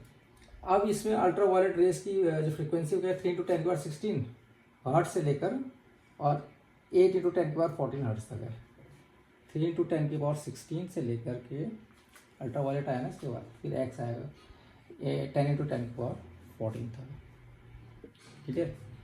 तो 16 इसको तो हर्ट्ज, बाकी सबको हर्ट्ज में याद करना है, या इसको सबको जो बाकी हर्ट्ज में आएगा, अब सारे हर्ट्ज में चलेंगे, इसको हर्ट्ज में लेना है, ये तो कन्फ्यूज़न हो रहा है, ठीक है। अब 3 × 10⁻16 से लेकर 10⁻14 क्या है, अल्ट्रा वायलेट रेज। अब एक्स रेज में देखो 6 × 10⁻16 से लेकर कितना, इन दोनों का लगभग एक जैसे, ये 3 है यहाँ 6 है, 3 है यहाँ 6, ये दोनों लगभग सिमेट्री है ना इसको, तो ये दोनों मतलब समझ लो कि एक दूसरे के क्या समकक्ष हैं, है ना, एक दूसरे के भाई वगैरह रिश्तेदार है, जो भी है। यूवी के बाद अब ऐसे अगल बगल में आ रहे हैं, यूवी के बाद एक्सरे आ रहे हैं, यूवी एक्सरे, तो ये दोनों को एक जैसे याद करने के लिए, इसको अगर एक्स को याद करते हो, एक्सरे को, तो ये अपने आप ही हो जाएगा। देखो एक्स का मतलब क्या होता है, 10th क्लास, ऐसे 10 रोमन 10 है ना, तो 10th क्लास में जो एज होती है स्टूडेंट्स की लगभग 15-16 होती है, 16 ईयर्स होती है, तो 16 ईयर 10⁻16 आ गया ना, 15 ईयर्स, ये 10th क्लास में पढ़ रहा है, 10th है, ये देखो रोमन 10, क्या 10 की तरह नहीं लग रहा, 10 की तरह लग रहा है, एक्स भी 10 की तरह लगता है, इजंट इट। तो एक्स 10th साल में कितने होंगे ना, 60 तो 10⁻16 हर्ट्ज कर लो, ठीक है। और ज़्यादा 20 तक वो आपका जो बिल्कुल ही निकम्मा भी होगा, वो 20 साल तक उसको कर ही लेगा ना पास, तो ऐसे याद रखो 10th पास हो, 16 से 20 तक नहीं कर, अगर 20 साल में भी नहीं कर पा रहा हो 10th पास, तो समझ लो फिर उसके बस का कुछ नहीं, ये समझ लो है, 16 से 20 उसको टाइम दे दिया गवर्नमेंट ने कि 16 से 20 तक कर ले, ऐसे सोच लो। अब क्या आया इसके बाद, अब ये जो 16 आया ये भी सेम है, दोनों भाई हैं, ठीक है ना। एक्स वैसे भी सप्लीमेंट्री के लिए होते हैं, है ना। सप्लीमेंट्री आएगी तो 16 से 20 तक सप्लीमेंट्री देते हैं एग्जाम, जो बैक पेपर वगैरह वो समझ लो। एक्स एक्स लिखते हैं, वहाँ पे कोड होता है, मार्कशीट में देखा होगा एक सप्लीमेंट्री कोड होता है, तो वो भी समझ लो। अब यू वी 10⁻16 से लेकर, ये तो सेम है बाई बाई, तो ऐसे याद करो। 16 ये भी 16 था, यहाँ पे 6 है तो यहाँ पे 3 कर दो बस, ये तो याद तो रह ही जाएगा। और 16 से ये था 20, है ना, 4 था, तो ये 16 से कितना हो गया, 8 × 10⁻14 तक जा रहा है। ये उल्टा कैसे जा रहा है, 16 इंटू, मतलब इसको पहले लिख दो, इसको बाद में लिख दो, तो 14 तो पहले आएगा ना एक्चुअली। 14 कहाँ पे आएगा, पहले आएगा, इसको पहले लिख दो, इसको बाद में लिख दो। 14 पहले आना चाहिए कायदे में। अब गामा रेज 3 × 10⁻18 से लेकर 3 × 10⁻20 हर्ट्ज है गामा रेज। तो इसमें क्या करना है, गामा, अभी गामा को पहलवान मैंने पहले बताया था, पहलवान है, तो पहलवान तो जी जो रहता है, जी किसकी तरह होता है, 9 की तरह होता है। नहीं तो दोबारा जी है, जी लुक्स लाइक 9, लाइक 9, जी ये जी है, तो इसको अगर देखें तो ये 9 की तरह लग रहा है। इसको हटा दूं मैं अगर यहाँ जी को, तो 9 की तरह लग गया, ठीक है ना। अब क्योंकि वो जी 9 की तरह, लेकिन जी अकेला जी नहीं, जी मतलब गामा है, तो गामा का मतलब 9 × 2 कर लिया मैंने, क्या कहते हैं 9 × 2, जो 9 × 2 करा हमने तो 18 हो गया। गामा पहलवान तो डबल हो गया ना, एक साधारण आदमी से डबल ही है वो, साधारण जी से तो डबल, तो गामा लगे तो डबल कर दे तो 18 तक, 18 आगे 3 × 10⁻18 हर्ट्ज, 3 × 10⁻18 से शुरू करते हैं, 20 तक कर दो, 2 बढ़ा दो, इतना तो याद रह जाएगा, ठीक है। लास्ट में कॉस्मिक होता है, तो मैं तो तुम सबसे बहुत आगे हूँ, मैं तो ब्रह्मांड हूँ भाई, ब्रह्मांड तुम सब मेरे से तो बने हो।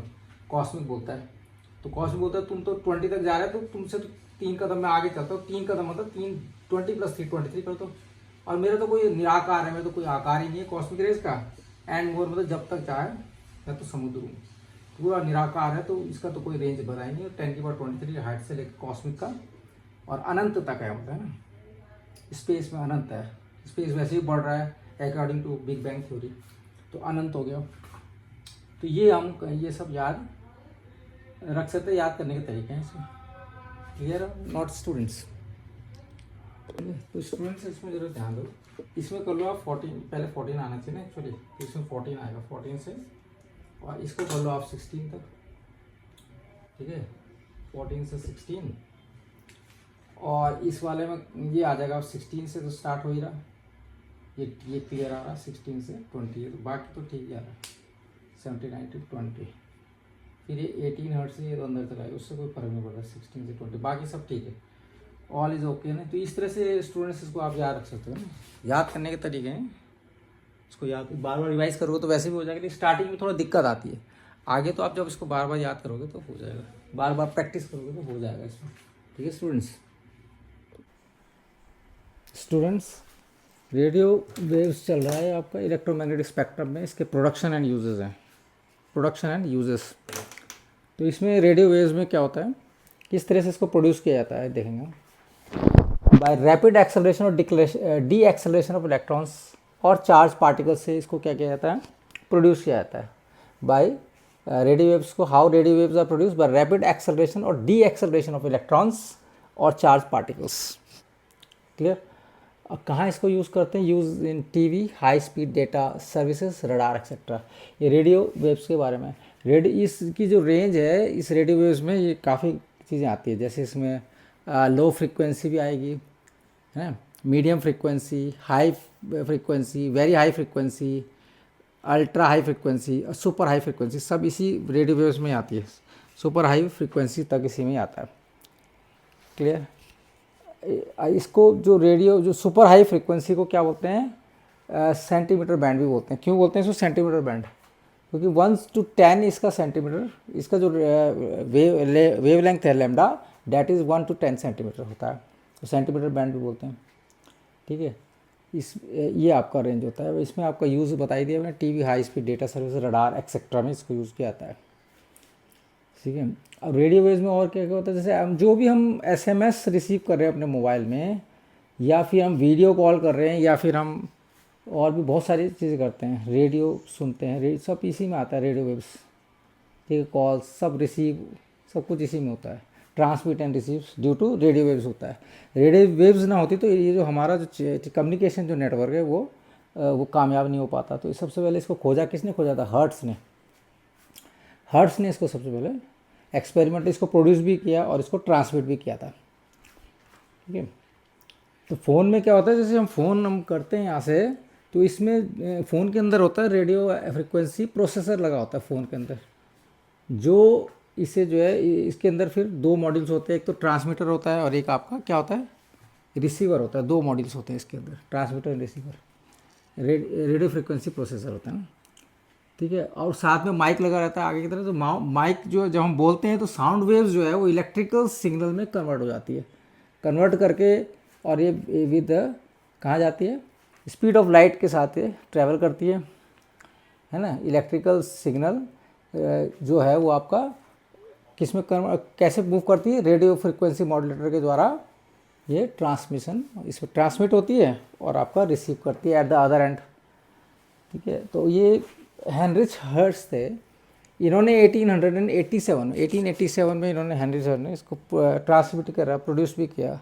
तो पहला एक्सपेरिमेंट ये करा था जो अभी पीछे बताया गया, लैब में इन्होंने प्रोड्यूस कर दिया था इसको। He produce this electromagnetic waves in the lab and he was the first man who produce this electromagnetic waves. उसके बाद तो फिर कम्युनिकेशन में क्या क्रांति आ गई, रडार, टेलीकम्युनिकेशन, मोबाइल नेटवर्क, ये सब कुछ। और आज जो हम देख रहे हैं, जो न्यू वर्ल्ड है, न्यू जनरेशन इसको जो है देख रही है, इसके थ्रू अपना बहुत सारी एप्लीकेशंस कर रही है। तो ये सब किससे पॉसिबल हुआ? ये हर्ट्ज के जो फर्स्ट एक्सपेरिमेंट है उससे आपका पॉसिबल। धीरे धीरे बहुत सारी प्रोग्रेस हुई, फिर समय समय पर मैक्सवेल ने इसके मैथमेटिकल इक्वेशंस भी इसमें बनाई और उसके थ्रू इसको प्रूफ किया कि electromagnetic waves can travel without any medium. इस तरह से इन्होंने करा। अब इसमें बहुत सारे जो है एक्सपेरिमेंट होने लगे, जैसे कि अभी आपका आगे पढ़ेंगे। जैसे माइक्रोवेव्स में क्या हुआ, microwaves produce in klystron tube और मैग्नेट्रॉन ट्यूब। मैग्नेट्रॉन ट्यूब में इसको प्रोड्यूस किया जाता है माइक्रोवेव्स को। तो ये कहाँ होता है? ये भी मोबाइल में, रडार में। माइक्रोवेव जो अवन जो होता है जिसमें हम अपना खाना गर्म करते हैं, वो भी माइक्रोवेव्स ही होती हैं। क्लियर? तो ये किस तरह से प्रोड्यूस हुआ, एक्चुअली ये किस तरह से आया? इसमें ये जिसमें वर्ल्ड वार चल रहा था उस समय ब्रिटिश को क्या फियर हुआ, क्या डर हुआ, वो कहीं नागा जो वो थे, नाजी रेजिमेंट, नाजी प्लेन्स कहीं उनके लंदन में अटैक ना कर दें और उनका शहर बर्बाद ना हो जाए। तो उन्होंने साइंटिस्ट ने पहले से ये जो था, इसके कारण क्या करा, उन्होंने पहले से सतर्क हो गए थे। तो सतर्कता के कारण उन्होंने ये बनाया आपका क्या, ये जो बताया मैंने, क्लिस्ट्रॉन का इसका यूज़ करा। इसको उन्होंने एक्सपेरिमेंट के थ्रू, इसके थ्रू क्या बनाया, माइक्रोवेव अवन बना दिया। ठीक है, तो उस डर के कारण जो है अब क्या ये इन्वेंशन हुआ। तो इट जनरेट्स क्या करता है मैग्नेट्रॉन, इट जनरेट्स जो है microwave radiation of sufficient power and right frequency को जनरेट करता है to detect the individual planes को पता लगा लेगा और फिर हम उस पर जो है निगरानी रख के उसको क्या कर सकते हैं, ख़त्म कर सकते हैं एंटर होने से पहले। ये सबमरीन्स में भी पहले यूज़ होता था ये माइक्रोवेव्स। ठीक है, इस तरह से इसमें। तो अब मैग्नेट्रॉन में क्या होता है, मैग्नेट्रॉन ट्यूब जो होती है वो यहाँ पे दिखाया गया है। मैग्नेट्रॉन ट्यूब ये वाले इस तरह से आपका ट्यूब होती है जो दिख ही रहा है। इसमें कैविटी भी होती है, इस तरह से बनती है, और ये बीच में क्या काम कर रहा है, कैथोड प्लेट का काम करता है सेंटर में। क्लियर? तो इस तरह से इसका डायग्राम होता है। अब होता क्या है कि इसमें आपका ये जो कैथोड प्लेट है ये नेगेटिव होती है, तो ये स्टीम ऑफ इलेक्ट्रॉन्स को क्या करती है, इजेक्ट करती है, बहुत तेज़ी से हाई स्पीड इलेक्ट्रॉन्स को इजेक्ट करती है। तो ये इलेक्ट्रिक फील्ड जनरेट करती है एक तरीके से। क्लियर? और ये कैविटी और इसमें कॉइल वगैरह लगा रहता है इस वाले में। ठीक है, ये इंडक्टर का काम करता है, क्योंकि इसलिए मैग्नेटिक फील्ड का जनरेट करेगा ना इंडक्टर का काम करके। क्योंकि इंडक्टर कैसे करेगा, क्योंकि आपका तो है ही इंडक्टर, और साथ में ये जो इसके साथ जो लगा हुआ है ये प्लस और पॉजिटिव बन जाता है इधर। ठीक है, पॉजिटिव इधर बनेगा एक एंड पे और ये आपका नेगेटिव बन जाएगा दूसरे एंड पे। तो पॉजिटिव और नेगेटिव कैपेसिटर जो है ये बन गया, ये तो कैपेसिटर का काम करेगा और आपका इंडक्टर का काम करेगा। कैपेसिटर और इंडक्टर तो दोनों इंटरेक्ट करेंगे। ठीक है, तो दोनों हमें चाहिए था फ्रीक्वेंसी जनरेट करने के, कैपेसिटर भी चाहिए था, इंडक्टर भी चाहिए था। तो तब उससे जो है फ्रीक्वेंसी जनरेट हो सकती है, यानी F is equal to 1/2π√1/LC, इस तरह से हो जाता है। इस तरह से आपका ये होता है। क्योंकि जो पॉजिटिव और माइनस है तो कैपेसिटर का काम करेगा, और ये जो कैविटी है, जिसकी ये कैविटी है, चारों कैविटी, बहुत सारी कैविटीज़ होती है, ये इंडक्टर का काम करती है, ठीक है, क्योंकि इंडक्टर का काम करेगी। मैग्नेटिक फील्ड जनरेट होगा इसके थ्रू, यहाँ इलेक्ट्रिक फील्ड जनरेट होगा और ये मैग्नेटिक फील्ड जनरेट करके इंडक्टर का काम करेगी। तो दोनों फील्ड इसके अंदर जनरेट हो जाते हैं, और इस तरह से हमें जो फ्रीक्वेंसी मिलती है, जो वो राइट फ्रीक्वेंसी काय की होती है, माइक्रोवेव्स की होती है। तो माइक्रोवेव्स को हमें इस तरह से प्रोड्यूस किया था मैग्नेट्रॉन के थ्रू। मैग्नेट्रॉन का इस तरह से कैविटीज़ थी, बीच में आपका एक स्ट्रीम ऑफ इलेक्ट्रॉन्स को जनरेट इजेक्ट करने वाली चीज़ लगाई इन्होंने कोई, ठीक है। तो दोनों फील्ड इसके अंदर जनरेट हुई। तो पावर्ड मैग्नेट भी यूज़ हुआ यहाँ पे बीच में, ठीक है, या फिर मैग्नेट का काम पावर्ड इस तरह से हुआ कि पावर्ड मैग्नेट का प्रोडक्शन भी हुआ। तो मैग्नेट्रॉन क्या था, या तो कॉपर मैग्नेट कई तरीके से बनता है, कॉपर मैग्नेटिक से भी बना लेते हैं, ठीक है। तो पावर्ड इलेक्ट्रॉन्स क्या करता है, फ्लाई फ्रॉम कैथोड से कहाँ की तरफ, एनोड की तरफ, कॉपर मैग्नेट्रॉन की तरफ प्रोड्यूस, और इसे फ्लाई करता है, जब तेज़ी से इजेक्ट होकर यहाँ टकराएगा इसमें, तो क्या बनेगा, माइक्रोवेव्स बनेगा। तो इससे इट प्रोड्यूसेस माइक्रोवेव्स। कैविटी मैग्नेट्रॉन्स में ये हाई पावर्ड क्या होते हैं, वैक्यूम ट्यूब्स भी होते हैं, कई जगह देखा होगा, that generates the microwaves in the interaction of the stream of electrons के, जब इसमें होगा तो वो भी आपका क्या होगा, हाई पावर्ड वैक्यूम ट्यूब्स भी होती है कई जगह, और वो जनरेट करती है माइक्रोवेव्स जनरेट करते हैं with the interaction of stream of electrons with the magnetic field, सब कुछ जनरेट हो रहा है। किसी में मैग्नेटिक फील्ड जनरेट होता है, कहीं कहीं पे इलेक्ट्रिक फील्ड जनरेट होता है, अलग अलग टाइप से जैसे ज़रूरत होगी उसके हिसाब से इसको बनाया जाता है। कहीं पे दोनों फील्डें इसमें जनरेट होती है, magnetic and electric field, clear. कहीं पे मैग्नेटिक फील्ड होगी तो इलेक्ट्रॉन्स क्या होगा, इतनी ज़बरदस्त मैग्नेटिक फील्ड होगी, इलेक्ट्रॉन्स यहाँ से इजेक्ट होगी फिर दोबारा वापस यहीं आ जाएगा। और कहीं पर जो है केवल ओनली मैग्नेटिक फील्ड केस में बोल रहा हूँ, फिर ऐसे टर्न होकर यहीं आ जाएगा, जैसे ज़रूरत है उस हिसाब से। और कहीं पर क्या होगा कि दोनों फील्ड बनेगी, तो फिर वो इस तरह से एक शेप लेगा, हल्का सा बैंड होकर जाएगा, ठीक है। तो इस तरीके से मैग्नेट्रॉन काम करते हैं, इसमें दोनों इलेक्ट्रिक फील्ड्स जनरेट होती है। कैविटी मैग्नेट्रॉन है, वर्क्स एज ए इंडक्टर, ये सब बता दिया, और फ्रीक्वेंसी इस तरह से जनरेट हो जाती है। तो ये आपका काय का काम था, ये माइक्रोवेव्स को किस तरह से हम प्रोड्यूस करते हैं, एक जनरल आइडिया था। इसमें बहुत डीपली जाओगे तो बहुत कुछ है इसके अंदर, ठीक है। अब आगे आते हैं हम इंफ्रारेड वेव्स पे। इंफ्रारेड वेव्स क्या होती है, due to vibration of atoms and molecules. Example, heat energy released by body due to exercise etcetera, और दूसरा एग्जांपल है heat released by glowing electric bulb. तो इंफ्रारेड वेव्स जो होती है वो हमारे बॉडी भी रिलीज़ करती है, जैसे हम एक्सरसाइज करते हैं तो वो बॉडी आपके क्या रिलीज़ करेगी, इंफ्रारेड वेव्स रिलीज़ करती है, ठीक है। हीट जो ग्लो कर रहा है बल्ब, वो भी इंफ्रारेड वेव्स रिलीज़ करता है। सन की जो हीट आ रही है वो भी, वहाँ से भी हमें इंफ्रारेड वेव्स मिलती है। उसके बाद आएगा विजिबल लाइट। विजिबल लाइट क्या होता है, release through sunlight, glowing bulb etcetera से मिलती है। In this the particle moves from higher energy level to lower energy level. Higher से जब वो लोअर में जाएगा तो विजिबल लाइट को क्या प्रोड्यूस करता है, और यहाँ पे उल्टा होता है अल्ट्रावायलेट लाइट में, यूवी लाइट में। अल्ट्रावायलेट लाइट में क्या होता है, in this the inner cell electrons jumps to higher energy cell, lower से हायर एनर्जी सेल में जंप करते हैं। दीज इलेक्ट्रॉन्स एब्जॉर्ब एनर्जी करते हैं, एंड दस अल्ट्रावायलेट रेज आर प्रोड्यूस्ड। तो यहाँ पे उल्टा होता है। ये अल्ट्रावायलेट रेज लाइट के बारे में आपका एक जनरल इन्फॉर्मेशन होगी। अब कितना बचा, 2-3 वो बचे होगी स्टूडेंट्स। अब जो है आप क्या आएगा, एक्स रेज के बारे में पढ़ेंगे। तो एक्स रेज में क्या होता है, When an electron beam is bombarded on a very heavy metal, जब इलेक्ट्रॉन की कोई किसी बीम को हम बॉम्बार्ड करते हैं हैवी मेटल्स में, तो उससे जो निकलने वाली जो रेज होती है वो एक्स रेज कहलाती है। ये फ्रैक्चर वगैरह पता लगाने के लिए, जैसे किसी की हड्डी में कुछ कहीं पे कोई फ्रैक्चर तो नहीं है, उसका पता लगाने के लिए इसको यूज़ करते हैं, है ना, हॉस्पिटल्स वगैरह में यूज़ करते हैं। It is use to detect the fractured part of bone etcetera, कहीं पे भी कुछ भी हो सकता है, ठीक है। अब है गामा रेज में क्या करते हैं, it is produced through radio active metal. कोई रेडियो एक्टिव मेटल है जिससे कि अल्फा बीटा और गामा रेज निकलती है, और it is use in the treatment of cancer patients. कोई भी रेडियो एक्टिव मेटल है, रेडियम वगैरह सब रेडियो एक्टिव मेटल है, रेडियम्स। तो अब इससे 3 तरह की निकलती है। ये तो न्यूट्रल होती है गामा, एक टर्न होती है अल्फ़ा, एक इधर को टर्न होती है। ये क्या से होती है पॉजिटिव, ये नेगेटिव, ये गामा क्या होता है न्यूट्रल। 3 तरह की रेज निकलती है, अल्फ़ा, बीटा एंड गामा। तो उसमें से ये जो गामा है इसको यूज़ करते हैं ट्रीटमेंट ऑफ कैंसर। कहाँ यूज़ करते हैं? Treatment of cancer patients. तो गामा रेज हो गया, this is called the gamma rays. तो ये सब चीज़ तो ठीक है स्टूडेंट्स, तो ये लेक्चर यहाँ पे ख़त्म होता है। नेक्स्ट पार्ट शुरू करेंगे। तो होप स्टूडेंट्स आपको पसंद आया होगा लेक्चर। इसको लाइक सब्सक्राइब ज़रूर करें और इसको रिवाइज़ करें।